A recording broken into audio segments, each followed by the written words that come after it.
Ladies, gentlemen, Anthony.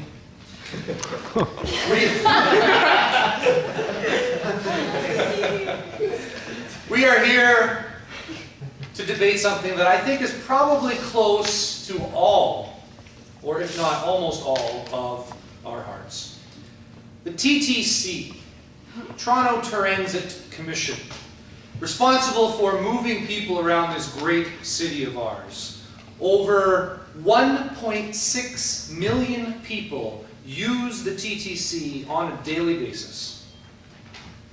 Just now we can see over here, I think I'm pointing in the right direction, we're developing a subway stop for York University. It should be ready in February 2014. Oh wait, that didn't work. It should be ready in March of 2015. Oh no, wait, we've got to push that off. It's going to be ready in November 2016, if you believe this date. Not to blame the TTC, because pretty much any construction project is going to extend its deadline, anybody that's been involved. Regardless, the debate you're going to hear today: should students of York University benefit from an agreement that York could make with the TTC, further reducing the cost of a monthly Metro Pass? As it stands, students get to buy a Metro Pass for $108 a month. The regular Metro Pass cost is $133 a month. That's a $25 a month savings. It's $300 a year. Whoopee. Let's reduce that even further, is one argument. Let's drop it down to $50, make it more palatable for the students. To argue for this is Marietta, and to argue against this is Rachel. And we're going to hear from Rachel first. Thank you very much. Picture this. You're standing in the mall trying on the perfect outfit. It looks great, and even though you don't need it, you decide to buy it. However, after looking at the price tag, you sadly put it back on the shelf. Why, you ask? Simple. You're a student studying at York University, paying for tuition, meal plans, housing, and textbooks. You cannot, nor should not afford to be spending money on something you simply do not need. If York University negotiates a deal with the TTC to provide all students with a Metro Pass by adding $50 to all undergraduate and graduate programs, they are essentially asking students to pay for a service that they may not, and in this case, the majority, do not need.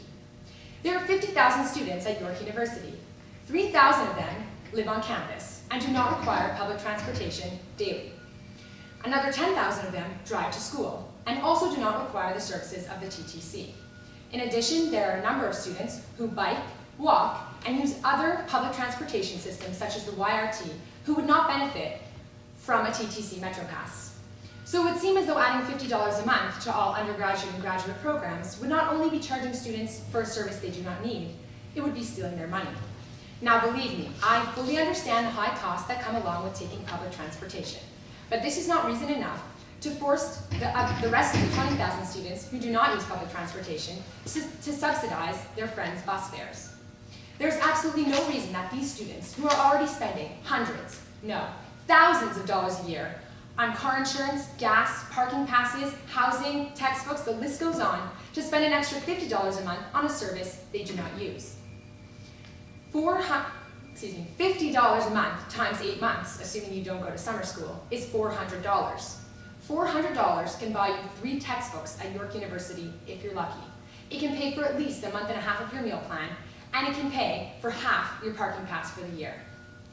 So, in my humble but expert opinion, I would highly suggest that York University do not go through with this motion and do not negotiate this deal. But in the event that they do, I would suggest giving students the option to opt out of this deal so that at least the students can decide for themselves whether they would like to be spending an extra $400 a year on a service that they may not need. Thank you.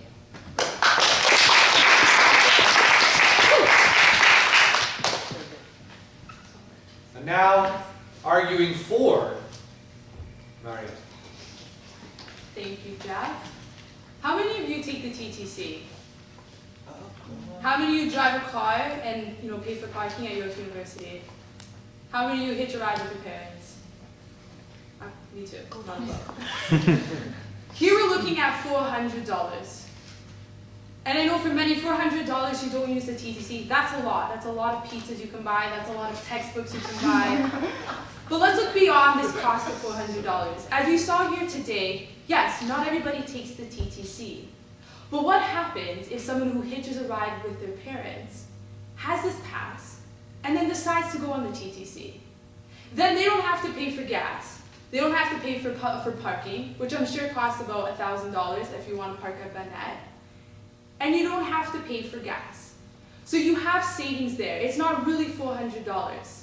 You're just shifting that money from paying for parking, paying for gas, and you're shifting it to paying for a Metro Pass. Let's talk about the environment. We all have the responsibility to protect the environment. And one way we can do this is that if we look for alternative routes for transportation, let's get on the bus, opposed to driving by ourselves in our car. We can reduce the amount of cars that are on the road, thus leading to having a better environmental impact. This is our environment, we should want to save it. And I agree with Rachel's point. Not everybody uses the TTC, not everybody wants to use the bus. But if we change our perception around public transportation, maybe we'll start seeing a shift from people getting into cars to people start using buses.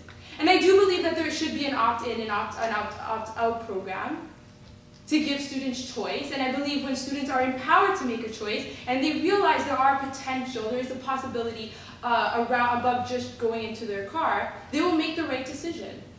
And that's my argument today. My argument is that the $400 is something that you're going to make a commitment to, but it's something that you're already spending on insurance, on gas.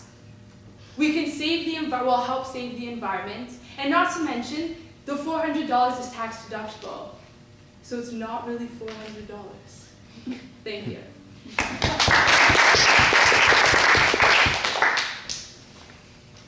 Two excellent opening arguments. I'm going to open it up to a couple of questions for our debaters. And I'm going to start with Rachel.